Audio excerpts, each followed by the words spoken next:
బదిలీలో వైద్యుల న్యాయపరమైన డిమాండ్లు పరిష్కరించకుంటే రాష్ట్ర వ్యాప్తంగా వైద్య సేవలు నిలిపివేస్తామని తెలంగాణ ప్రభుత్వ వైద్యుల సంఘం ప్రభుత్వాన్ని హెచ్చరించింది. జీవో నెంబర్ 38 నిబంధనలను పూర్తిగా అమలు చేసే వరకు టీజీజీడీఏ రాష్ట్ర కార్యవర్గ పదాధికారులు ఎవరు బదిలీలకు సంబంధించిన ఆప్షన్ ఫారాలను సమర్పించబోమని స్పష్టం చేసింది. తెలంగాణ ప్రభుత్వ వైద్యుల సంఘం అత్యవసర సమావేశం నిర్వహించింది. ప్రస్తుతం రాష్ట్రంలో జరుగుతున్న వైద్యుల బదిలీలు ప్రభుత్వం జారీ చేసిన జీవో నెంబర్ 38 నిబంధనలకు అనుగుణంగా జరగడం లేదని తీవ్ర ఆందోళన వ్యక్తం చేసింది. బదిలీల ప్రక్రియలో పూర్తి పారదర్శకత పాటిస్తూ జీవో 38లో పేర్కొన్న అన్ని నిబంధనలను ఖచ్చితంగా అమలు చేయాలని ప్రభుత్వాన్ని కోరారు. ఇక ముఖ్యంగా స్పౌస్ ప్రమాణాలను అలాగే ఇతర ప్రాధాన్యత ప్రమాణాలను తప్పనిసరిగా పరిగణలోకి తీసుకోవాలని డిమాండ్ చేశారు.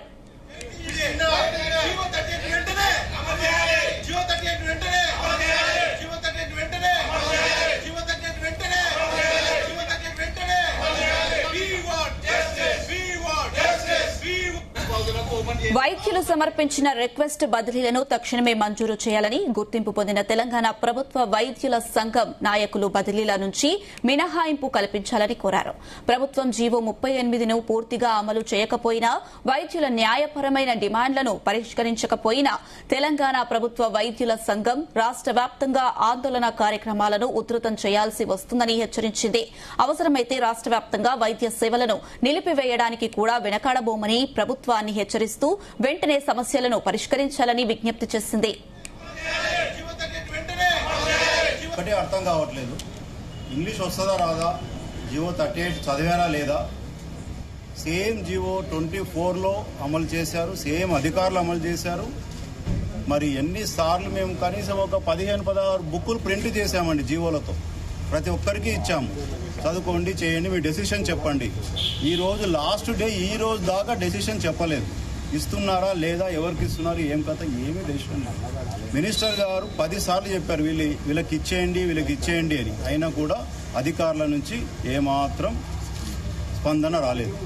దాంట్లో ఉన్న గవర్నమెంట్ హాస్పిటల్స్ అన్నీ కూడా డాక్టర్స్ మేము ట్రీట్మెంట్ చేస్తాం, కానీ కనీసం మా అభిప్రాయాలు కూడా తీసుకోకుండా ఎంప్లాయీ హెల్త్ కార్డ్ కమిటీ వేశారు. ఇంతకన్నా దారుణమైనది ఏదీ లేదు. సో మేము గవర్నమెంట్ అభ్యర్థించేది ఒకటే, విధి విధానాలు కూడా ఏవీ లేవు దాంట్లో. చెప్పకుండా కట్ చేశారు ప్రీమియంలు వైఫ్లకు, హస్బెండ్లకు, అందరికీ కూడా. సో ఎవరు తప్పు, ఏది తప్పు, గవర్నమెంట్కే చాలా బ్యాడ్ నేమ్ వస్తుంది. ముఖ్యమంత్రి గారికి, హెల్త్ మినిస్టర్ గారికి మేము సవినయంగా మనవి చేసుకుంటున్నాము.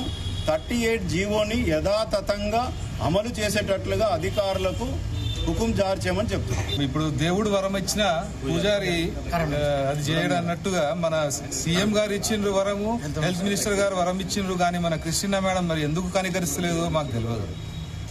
10 రోజులు లీవ్లో పోతుంది మేడం. ట్రాన్స్ఫర్ జీవో వచ్చినాక కూడా 20 రోజులు ఏం పని చేయరు వీళ్ళు. 20 రోజులు పని చేయకుండా ఇంకో 6 రోజులు 15 రోజులు ఎక్స్టెన్షన్ అడుగుతారు. ఎక్స్టెన్షన్ దేనికండి? అన్ని డిపార్ట్మెంట్లో ట్రాన్స్ఫర్లు అయిపోయినాయి, పోస్టింగ్లు ఇచ్చేసి జాయిన్ కూడా అయిపోయింది. ఎందుకండి ఇది? మా ఆఫీస్ బేరర్స్ కి మా జెన్యూన్ డిమాండ్ ఇది. మేము ఏం కొత్తగా అడుగుతలేం. మా right, that is our right which our CM and our health minister has given. మేము ఎందుకు మీరు ఇస్తలేరు? మీకు ఏమి ఇబ్బంది?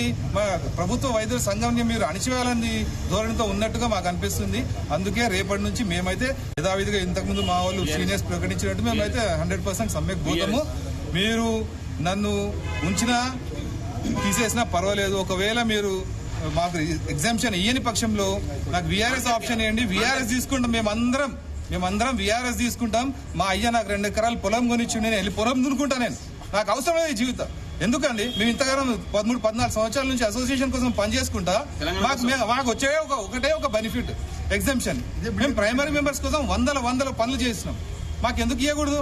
ఇస్తే ఏం నష్టమైంది చెప్పండి? నష్టం ఏముంది? హాస్పిటల్ జీవో ఎందుకు ఇస్తలేరు మేడం గారు?